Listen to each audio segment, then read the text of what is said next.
Music বৈধ না অবৈধ এ নিয়ে বিতর্ক চলবেই। আমাদের করণীয় কি?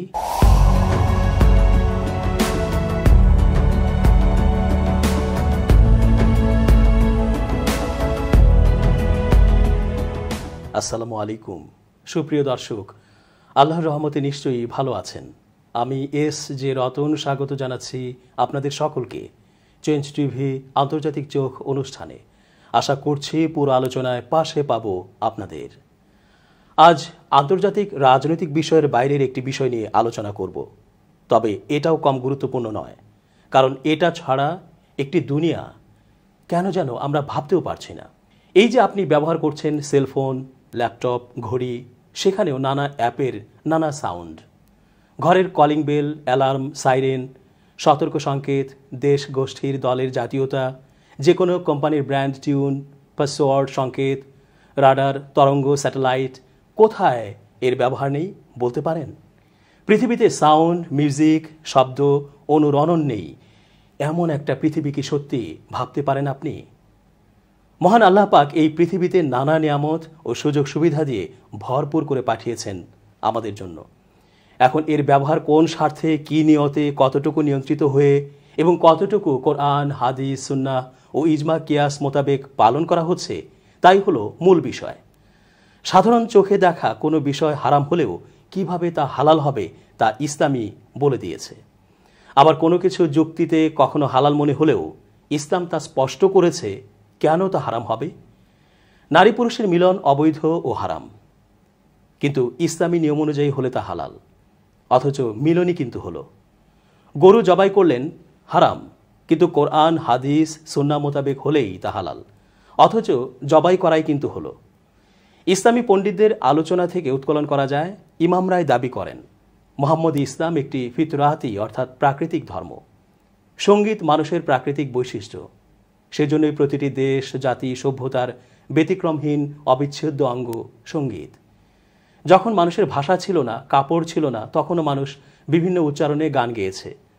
অতীত সভ্যতার গুহার দেয়ালে সেসব চিত্র আজও উৎকীর্ণ, এবং সেজন্যই সৌদি, কুয়েত, কাতার, বাহরাইন, আমিরাত, জর্ডান, সিরিয়া, মিশর, ইরাক, প্যালেস্টাইন, ইয়েমেন সহ প্রতিটি মুসলিম দেশ ও প্রতিটি দেশের জাতীয় সঙ্গীত আছে। অসুখ নিয়ে ডাক্তারদের মধ্যে মতভেদ হলে রোগীর যে করুণ দশা, সঙ্গীত নিয়ে আমাদেরও তাই। বিভিন্ন আলেম বিভিন্ন মতামত দিচ্ছেন, জনগণ কে কার মতামত মানবেন সেটা তাদের ব্যক্তিগত ব্যাপার। তবে আমরা এখানে উল্লেখ করছি ইসলামী বিশেষজ্ঞদের মতামত ও কোরআন সুন্নাহের ব্যাখ্যা।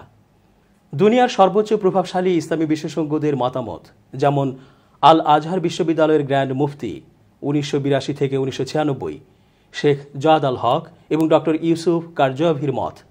ইউসুফ কারজাভি তার প্রজ্ঞার জন্য সুপ্রসিদ্ধ। তার পরিচয় এমন: বিশ্বের সর্ববৃহৎ অনলাইন ফতোয়া সংগঠন ইউরোপিয়ান কাউন্সিল অব ফতোয়া অ্যান্ড রিসার্চ এর প্রতিষ্ঠাতা প্রেসিডেন্ট। আন্তর্জাতিক সংগঠন মুসলিম ব্রাদারহুড এর উপদেষ্টা ছিলেন।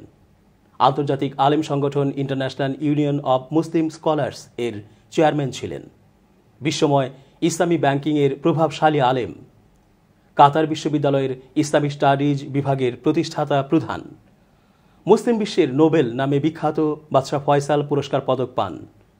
ব্যাংক ফয়সল পুরস্কার লাভ করেন। ব্রুনাই সরকার তাকে হাসান বাকলি পুরস্কার প্রদান করে। মুসলিম বিশ্বের সর্বোচ্চ শিক্ষা প্রতিষ্ঠান মিশরের আল আজহার বিশ্ববিদ্যালয়ের প্রয়াত গ্র্যান্ড মুফতি 1982 থেকে 1996 শেখ জাদ আল হক। বিস্তারিত জানার জন্য সার্চ করুন Al Azhar university music in Islam, the Islamic text institute. ওনার মতে অনৈতিক ও গুনাহের কর্মকাণ্ডের সহিত যুক্ত না হইলে, কিংবা সেই বাহানায় মানুষকে হারামের দিকে না টানিলে, কিংবা মানুষকে ফরজ ইবাদত অর্থাৎ আল ওয়াজিবাত হইতে সরাইয়া বা ভুলাইয়া না দিলে সঙ্গীত শোনা, সঙ্গীত অনুষ্ঠানে উপস্থিত থাকা এবং বাদ্যযন্ত্র বৈধ। ডক্টর কারজাভিও একই কথা বলেছেন।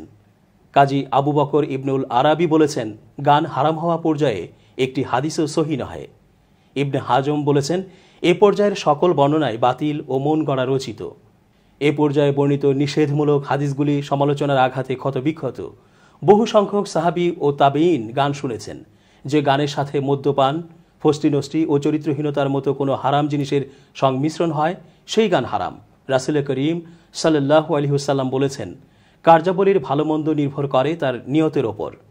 কাজেই যেই লোক এই নিয়তে গানগুলি শুনিল যে তার দ্বারা গুনাহের কাজে উৎসাহ পাওয়া যাবে, তাহলে সে ফাসিক।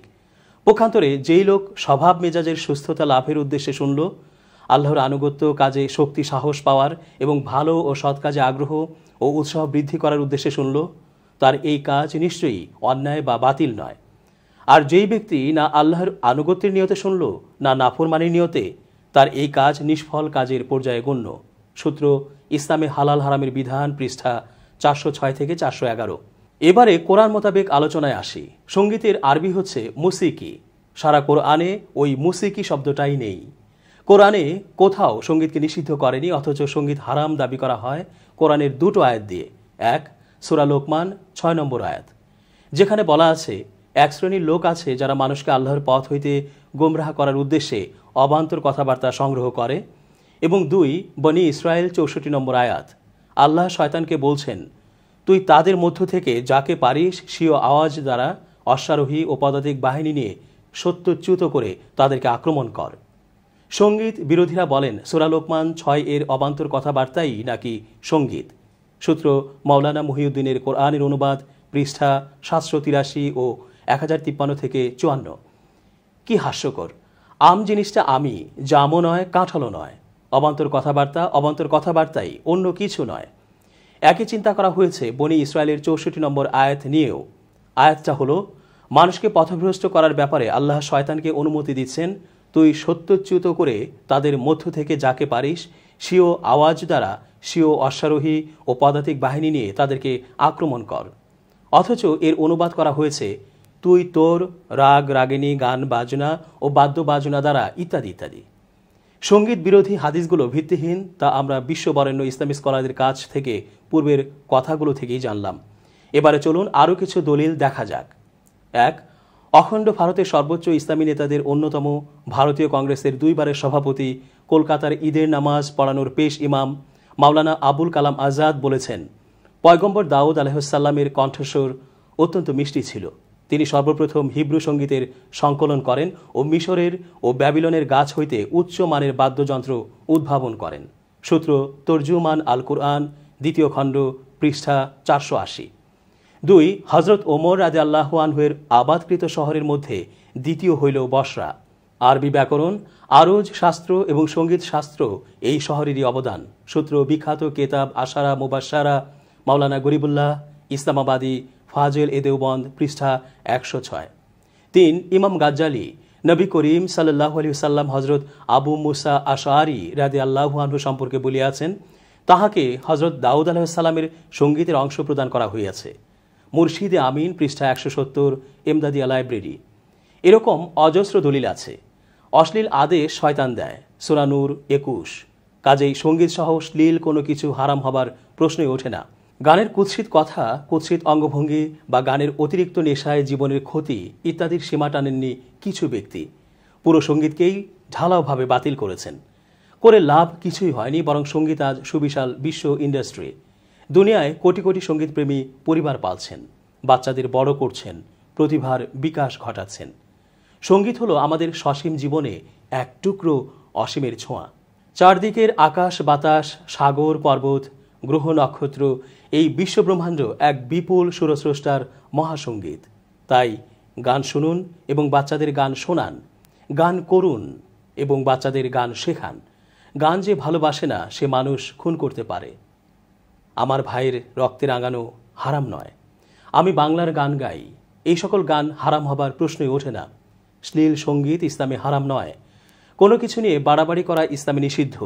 মায়েদা 77, নিসা 171 ও বিদায় হজের ভাষণ। সঙ্গীত হারাম মনে করলে শুনবেন না, অসুবিধা কি? কিন্তু যারা সঙ্গীত ভালোবাসেন, সঙ্গীতের পক্ষের বিশ্ববরেণ্য ইসলামী স্কলারদের কথা বিশ্বাস করেন, তাদেরকে আঘাত করাই সেই ইসলাম বিরোধী বাড়াবাড়ি। গান, বিশেষ করে বাদ্যযন্ত্র সহ গানকে যারা হারাম সাব্যস্ত করেন, তারা এর পক্ষে কিছু দলিল প্রমাণ উপস্থাপন করেন।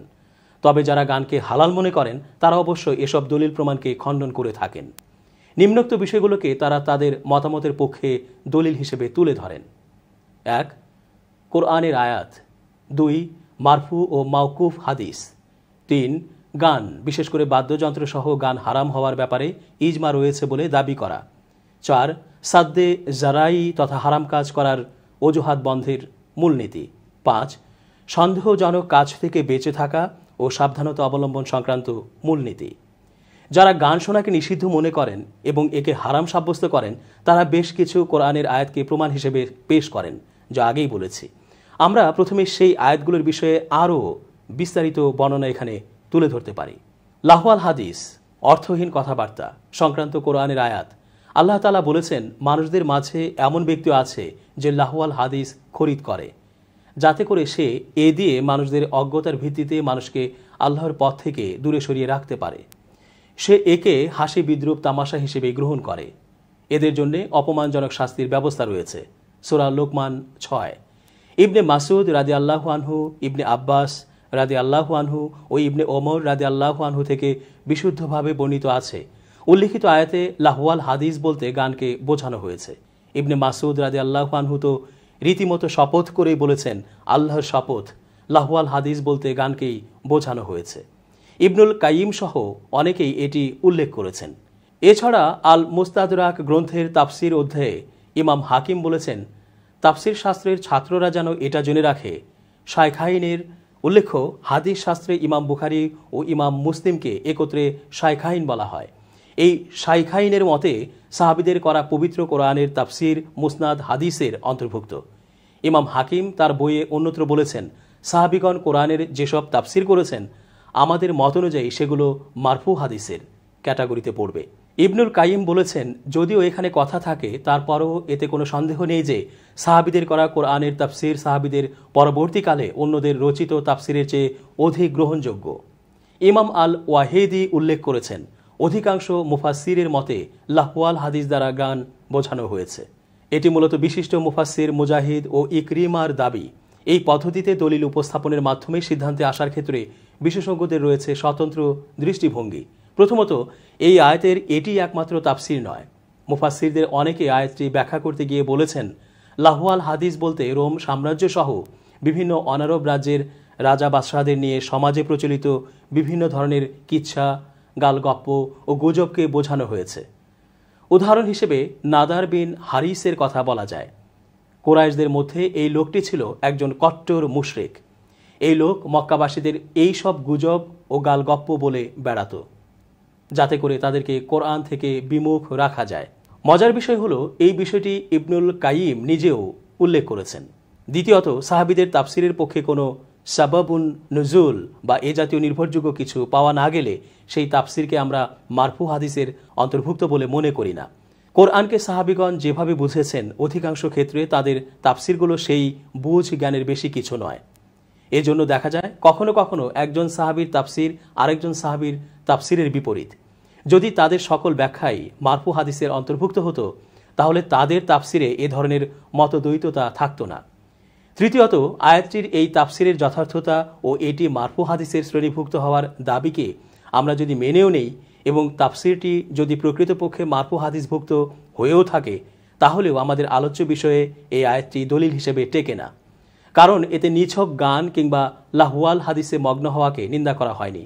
বরং যে ব্যক্তি আল্লাহর পথের ব্যাপারে মানুষকে বিভ্রান্ত করার উদ্দেশ্যে লাহওয়াল হাদিস ক্রয় করে এবং এই ব্যাপারটিকে ঠাট্টা মশকরা হিসেবে বিবেচনা করে, তার ব্যাপারেই ভর্ৎসনা ও অপমানজনক শাস্তির কথা বলা হয়েছে। তাই এই আয়াতটি আমাদের আলোচ্য বিষয়ে প্রাসঙ্গিক নয়। ইবনে হাজমের মতামত, ইবনে মাসুদ ও অন্যান্যদের কথা টেনে যারা দলিল পেশ করেন, তাদের জবাবে আবু মুহাম্মদ ইবনে হাজম যে কথাগুলো বলেছেন সেগুলো খুব গুরুত্বপূর্ণ। তিনি বলেছেন, এই প্রসঙ্গে ইবনে মাসুদ রাদিয়াল্লাহু আনহু ও অন্যান্যদের তাফসির কয়েকটি কারণে দলিল হিসেবে ব্যবহৃত হতে পারে না। প্রথমত, আল্লাহর রাসূল সাল্লাল্লাহু আলাইহি ওয়াসাল্লাম ছাড়া আর কারো কথায় চূড়ান্ত যুক্তি বা দলিল হতে পারে না। দ্বিতীয়ত, তাদের মতামত অন্যান্য সাহাবী ও তাবেঈগণের মতামত থেকে ভিন্ন। তৃতীয়ত, তারা যে আয়াতটিকে প্রমাণ হিসেবে পেশ করেন সেটি স্বয়ং তাদের যুক্তিকে খণ্ডন করে। কারণ আয়াতে বলা হয়েছে, মানুষদের মাঝে এমন ব্যক্তিও আছে যে লাহওয়াল হাদিস খরিদ করে, যাতে করে সে অজ্ঞতার ভিত্তিতে মানুষকে আল্লাহর পথ থেকে দূরে সরিয়ে রাখতে পারে। সে একে হাসি বিদ্রুপ তামাশা হিসেবেই গ্রহণ করে।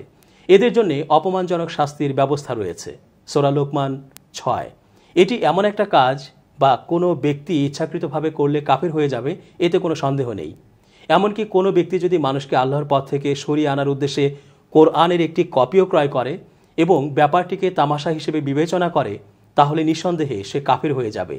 মূলত এই বিষয়টিকেই আল্লাহ ভর্ৎসনা করেছেন। এর উদ্দেশ্যের বাইরে স্রেফ অবকাশ ও বিনোদন হিসেবে লাহওয়াল হাদিস ক্রয়কারী ব্যক্তিকে আল্লাহ তাআলা এই আয়াতে মোটেও ভর্ৎসনা করেননি। অন্যদিকে ইচ্ছাকৃতভাবে নামাজ ত্যাগকারী ব্যক্তি যদি গান, আড্ডাবাজি, এমনকি কোরআন তেলাওয়াত, হাদিস পাঠ ইত্যাদিও করে, তাহলে সেই ব্যক্তি নিশ্চিত ফাসেক। আবার কেউ বিনোদনমূলক বিষয়গুলোতে জড়িত থাকলেও কোনো ফরজ বিধান লঙ্ঘন না করলে সেই ব্যক্তি নিশ্চয় মুহসিন। ইবনে হাজমকে ইমাম গাজ্জালির সমর্থন। ইমাম ইবনে হাজমের বক্তব্যের উপর ইমাম আবু হামিদ আল গাজ্জালি বেশ গুরুত্ব দিয়েছেন। আলোচ্য আয়াত দিয়ে যারা গানকে হারাম সাব্যস্ত করতে চান, তাদের জবাবে ইমাম গাজ্জালি বলেছেন, দিনের পরিবর্তে লাহওয়াল হাদিসকে প্রতিষ্ঠা করা অর্থাৎ আল্লাহর পথ থেকে মানুষকে বিভ্রান্ত করার উদ্দেশ্যে লাহওয়াল হাদিস ক্রয় করা নিশ্চয় অত্যন্ত নিন্দনীয় ও হারাম কাজ। এতে দ্বিমত পোষণের কোনো সুযোগ নেই। তবে সব গান এমন নয় যেমনটা আলোচ্য আয়াতে উল্লেখ করা হয়েছে। আল্লাহর পথ থেকে বিচ্যুত করানোর উদ্দেশ্যে কেউ যদি কোরআন তিলাওয়াতও করে, তাহলে সেটিও হারাম হবে। মুনাফিকদের একটি ঘটনা এই মতকে শক্তিশালী করে। এক মুনাফিক নামাজের ইমামতি করত। সূরা আবাসা ছাড়া অন্য কোনো সূরা সে নামাজে তেলাওয়াত করত না। সূরাটিতে যেহেতু আল্লাহর তরফ থেকে রাসূলুল্লাহ সাল্লাল্লাহু আলাইহি সাল্লামকে একটু কড়া কথা বলা হয়েছে, তাই সে ইচ্ছাকৃতভাবেই এই কাজ করত। মানুষকে বিভ্রান্ত করা যেহেতু লোকটির উদ্দেশ্য ছিল, তাই ওমর রাদিয়াল্লাহু আনহু লোকটির এহেন কাজকে হারাম সাব্যস্ত করেন। ফলে গান বা কবিতা দিয়ে কেউ যদি মানুষকে বিভ্রান্ত করতে চায়, তবে তা নিশ্চয় হারাম হওয়ার দাবি রাখে। আয়াতে বর্ণিত কঠিন শাস্তি বলতে আসলে যা বোঝায়, এ প্রসঙ্গে ইবনে হাজম এবং ইমাম গাজ্জালির মতামত বেশ গুরুত্বপূর্ণ। তাদের মতে নিছক বিনোদন বা খেল তামাশায় লিপ্ত হলে কঠিন শাস্তি প্রদান করা হবে, এমনটা এই আয়াতে বোঝানো হয়নি। প্রকৃতপক্ষে আলোচ্য আয়াতের পরবর্তী আয়াতটি বিবেচনা করলে বিষয়টি স্পষ্ট হয়ে ওঠে। পরের আয়াতে আল্লাহ তাআলা বলেছেন, 2 অর্থহীন কথাবার্তা লাগু এড়িয়ে চলা সংক্রান্ত আয়াত। গানকে হারাম সাব্যস্তকারীদের আরেকটি দলিল হল কোরআনের সেই আয়াত যেখানে আল্লাহ তাআলা মুমিনদের প্রশংসা করে বলেছেন, আর যখন তারা অর্থহীন কথাবার্তা শোনে তখন তারা সেখান থেকে মুখ ফিরিয়ে নেয়। সূরা কাসাস 55। তাদের মতে গানও অর্থহীন কথাবার্তার অর্থাৎ লাগু এর অন্তর্ভুক্ত। তাই আয়াতের মর্মানুসারে গান শোনা থেকে বিরত থাকা আবশ্যক। অথচ আয়াতটির মূল অর্থের দিকে মনোযোগ দিলে বোঝা যায় এখানে আল্লাগু শব্দটির মানে হলো কাউকে মূর্খের মতো অকথ্য ভাষায় গালিগালাজ করা, অপমান করা ইত্যাদি। আয়াতটির বাকি অংশে আল্লাহ তাআলা বলেছেন, আর যখন তারা অর্থহীন কথাবার্তা শোনে তখন তারা সেখান থেকে মুখ ফিরিয়ে নেয় এবং বলে, আমাদের কাজের ফল আমাদের এবং তোমাদের কাজের ফল তোমাদের, তোমাদেরকে সালাম, আমরা জাহেলদের মতো পথ চলতে চাই না। সূরা কাসাস 55। এই আয়াতের সাথে অন্য একটি আয়াতের বেশ মিল রয়েছে। সেখানে আল্লাহ তাআলা রহমানের বান্দাদের প্রশংসা করতে গিয়ে বলেছেন, তাদের সাথে যখন মূর্খরা কথা বলতে আসে তখন তারা বলে সালাম। সূরা ফুরকান 63। এখন গানকেও যদি লাগু শব্দের অন্তর্ভুক্ত হিসেবে স্বীকার করা হয়, তাহলে আয়াতের ভাষ্য থেকে মূলত প্রতিপাদিত হয় গান না শোনা মুস্তাহাব তথা উত্তম কাজ, অর্থাৎ একে হারাম গণ্য করা হচ্ছে না। লাগু শব্দটি বাতিল শব্দটির কাছাকাছি, যার অর্থ হলো যে বিষয়ের মধ্যে কোনো ফায়দা বা উপকারিতা নেই। আর ফায়দাহীন গান শোনা ততক্ষণ পর্যন্ত হারাম হবে না যতক্ষণ পর্যন্ত না তা কোনো অধিকার ক্ষুণ্ণ করছে বা কোনো কর্তব্য পালনে বাধা হয়ে দাঁড়াচ্ছে। ইবনে জুরাইহ সম্পর্কে বর্ণিত আছে, তিনি গান শোনাকে বৈধ মনে করতেন। একবার তাকে জিজ্ঞেস করা হলো, গান শোনা কিয়ামতের দিন আপনার ভালো কাজ হিসেবে গণ্য হবে নাকি মন্দ কাজ হিসেবে গণ্য হবে? প্রত্যুত্তরে তিনি বললেন, এটি ভালো মন্দ কোনোটা হিসেবেই গণ্য হবে না, কারণ গান শোনা লাগু তথা অনর্থক কাজের অন্তর্ভুক্ত। এই ব্যাপারে আল্লাহ বলেছেন, তোমাদের নিরর্থক অর্থাৎ লাগু শপথের জন্য আল্লাহ তোমাদেরকে ধরবেন না। সূরা বাকারা 225। ইমাম গাজ্জালি বলেছেন, চুক্তি বা সংকল্প করা হয়নি এমন কোনো বিষয়ে আল্লাহর নামে শপথ করা একটি নিরর্থক কাজ। বেহুদা হওয়া সত্ত্বেও এ ব্যাপারে কোনো জবাবদিহিতা বা শাস্তি নেই। তাহলে কাব্য ও নৃত্যের মতো নিরর্থক কাজের জন্য কিভাবে কাউকে অভিযুক্ত করা যায়? এই কথার জের ধরে বলা যায়, গান মাত্রই নিরর্থক নয়, গানের সাথে সাথে সংশ্লিষ্ট ব্যক্তির নিয়ত ভেদে এ সংক্রান্ত বিধানের তারতম্য হতে পারে। সৎ নিয়তের কারণে মুবাহ কিংবা অনর্থক কাজ ইবাদতের মানে উন্নীত হতে পারে। অন্যদিকে অসৎ ও অশুদ্ধ নিয়ত এমন কাজকে ধ্বংস করে দেয় যা বাইরে থেকে ইবাদতের মতো মনে হলেও ভিতরে লুকিয়ে থাকে রিয়া বা প্রদর্শন ইচ্ছা। সহিহ হাদিসে এসেছে, আল্লাহ তাআলা তোমাদের বাহ্যিকতা বা ধন সম্পত্তির দিকে মোটেও তাকান না। তিনি মূলত তোমাদের অন্তর ও কাজসমূহ দেখেন। দর্শক, আজ এ পর্যন্তই। ভালো থাকুন।